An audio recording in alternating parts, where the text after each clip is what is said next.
Hello, this is Pastor Rick, and I want to welcome you to the Sunday Forum for this Sunday, August the 25th.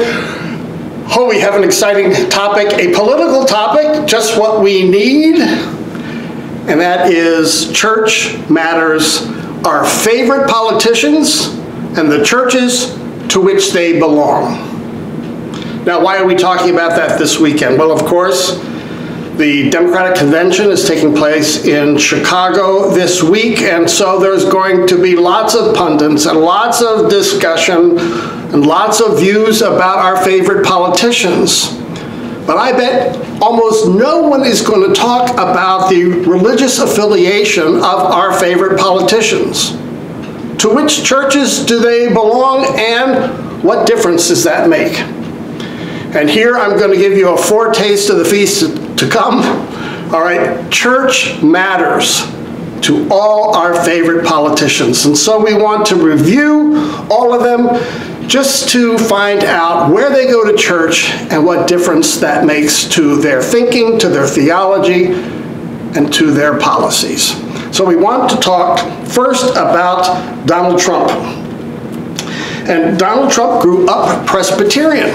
He went to the First Presbyterian Church in Queens, in Jamaica, Queens, and he was a regular attender with his family and went to confirmation there. But soon after confirmation, the whole family started to go to another very famous church in Manhattan, Marble Collegiate Church, one of the oldest, if not the oldest, continuous congregations of worship in the United States. And there they had a very famous pastor whose name was Norman Vincent Peale. And Fred Trump loved Peale so much, he said nobody else is Peale. And Donald Trump, although he didn't go to church regularly there, he did go and was taken by Norman Vincent Peale, had a large influence over his life. In particular because Norman Vincent Peale was optimistic. He talked about personal fulfillment and that we could achieve spiritual and material success in life. And that had a large impact on Donald Trump. He was married to his first wife, Ivana, in Marble Collegiate Church, and he met his second wife, Marla Maples, also in that congregation. Although I should add, his third wife, they were married, I believe, in an Episcopal church, and Barron, the son, was baptized at Bethesda by the Sea in Florida, Palm Beach, Florida. So here are the key things to hold on to. Trump really drew from Norman Vincent Peale, and later, more when he became a politician rather than a businessman, he was very much influenced by the evangelical churches and the leaders who met with him, as well as non-denominational and Pentecostal churches. And this was a mutual influence, but was often, going back to Norman Vincent Peale, it was about defending Christianity, which was under attack from culture. It was return to past stability of law and order, and to return to prosperity and positivity, all themes that he learned when he went to Marble Collegiate Church in Manhattan. As you can see, church matters. I like what he says, I like how he thinks, because as Norman Vincent Peale says, you can if you think you can. Those types of teachings really influenced the former president, along with Philippians 4, I can do all things through Christ who strengthens me. We now want to move to Donald Trump's vice presidential candidate, J.D. Vance. Now, J.D. Vance was raised loosely evangelical, but soon in high school and college became an atheist. And it wasn't until really his Yale Law School days that he converted and became a Christian. He was baptized while in law school, and he was baptized into the Catholic Church, in particular, a very conservative brand of Catholicism. And he named at the baptismal font his patron saint, which was Augustine, which was interesting because Augustine plays such a prominent role in the Lutheran Church as well. Now, part of J.D. Vance's influence from his church was he also felt that culture was a threat to the church. It was taking the church and the U.S. itself in dangerous ways, and so he wanted to go back to a more stable, a more traditional teaching, and he found that then in the Catholic Church. Now, I should remember, as an aside, how important this brand of Catholicism is in the United States, and I want to use not just politicians, I could name many of them, like J.D. Vance, but also our Supreme Court as well. Just as an example, in 1981, we had 3 Episcopalians on the Supreme Court, 2 Presbyterians, 1 Catholic, 1 Lutheran, William Rehnquist, 1 Methodist, and 1 Protestant. Today, of the 9 Supreme Court justices, 7 are Roman Catholic. 6 of them conservative, like J.D. Vance, Roberts, Thomas, Alito, Gorsuch, Kavanaugh, and Barrett. Sotomayor is the exception. She's Catholic, but more of a liberal Catholic.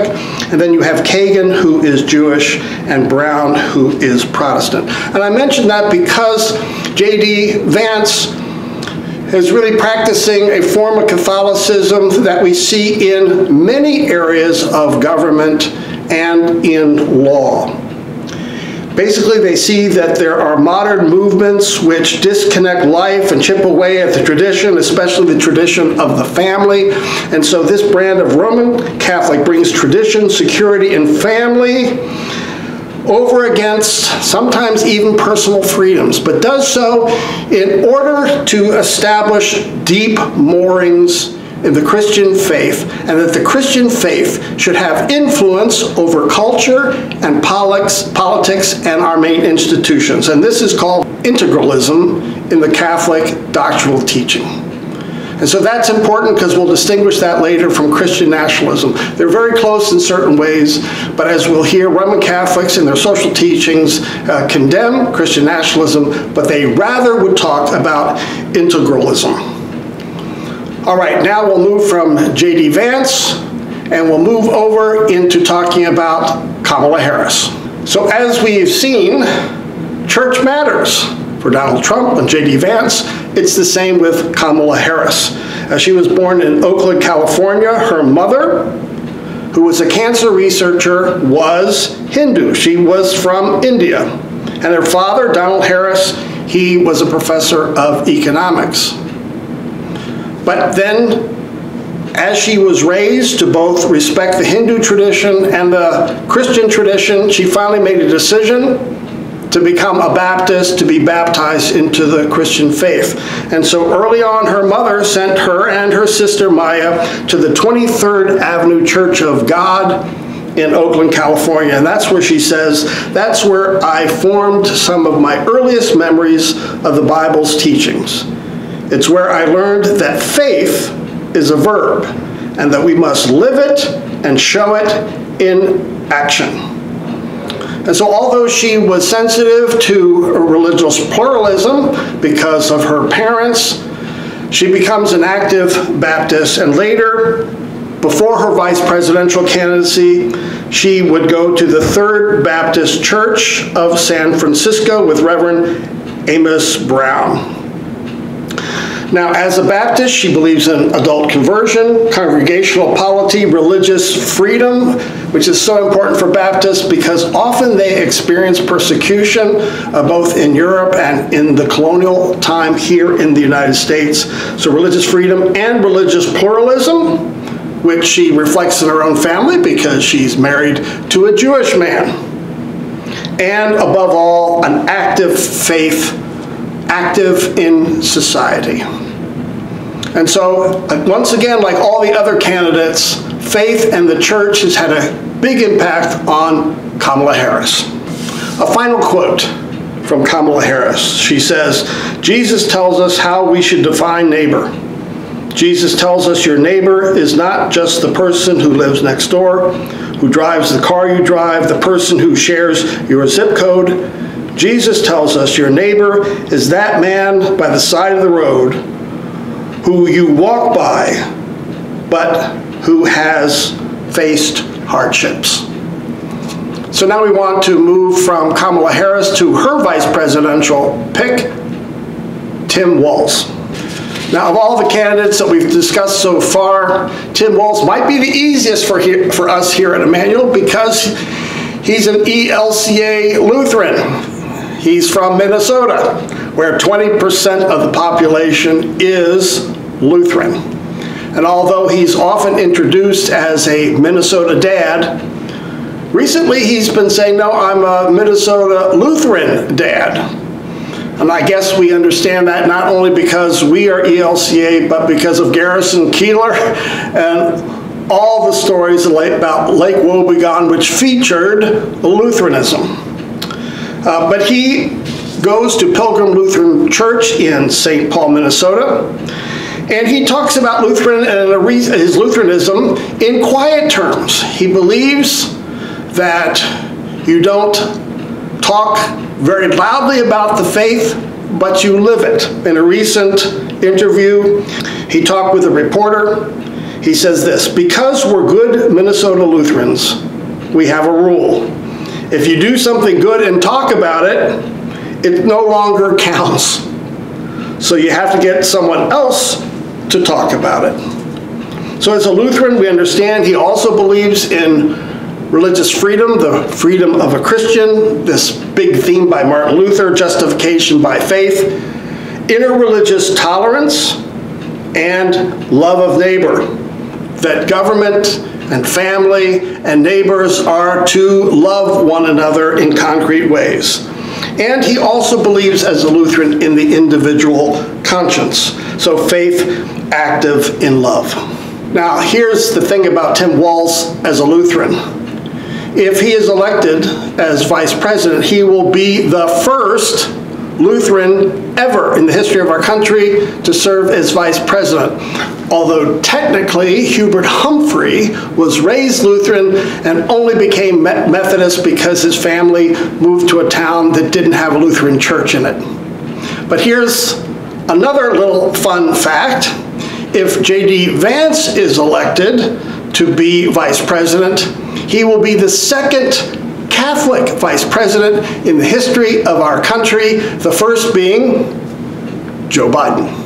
So there you have it. For Tim Walz, like Kamala Harris, like J.D. Vance, and Donald Trump, church matters in forming their thought, in shaping their heart, which of course has an effect on their policies.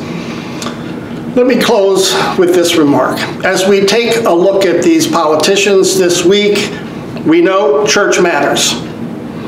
And one of the things we'll see is, even though we talk about the division of church and state, that is not a division between faith and politics. Our faith should be active in all areas of our life. So I think we want to encourage all the candidates and those who are interviewing them to lift up their church activities, to look up how they've been shaped and formed by the church, so that we can understand how they want to be active in politics. How is God shaping their hearts to influence their policies and their politics? But as they do so, that can be a temptation at times to separate church and state, which is fine, but not to separate faith and politics. That would be disobedience to the Lord Jesus. So let's hear more about their faith and how it's active. But the second touches on Christian nationalism. And it's very interesting. You should know that most churches view Christian nationalism as a Christian heresy. And that's also true in the Roman Catholic Church. It's considered a heresy. Here's the problem. We can talk about patriotism, we can talk about Christian influence, but sometimes we can cross certain lines. And so we're going to have to talk more and more as we listen to our favorite politicians on how they put together faith and their activity in the world. There are important ways where we integrate faith in society, and there are ways that we can step over lines. And we'll want to hear more about how they talk about their faith so that we can see how they want to lift us up as Christians and practice their Christian faith as well. And so thank you for joining us on the Sunday Forum. I hope this review of our favorite politicians was helpful. Remember, as you're listening this week, to all the reporters, church matters.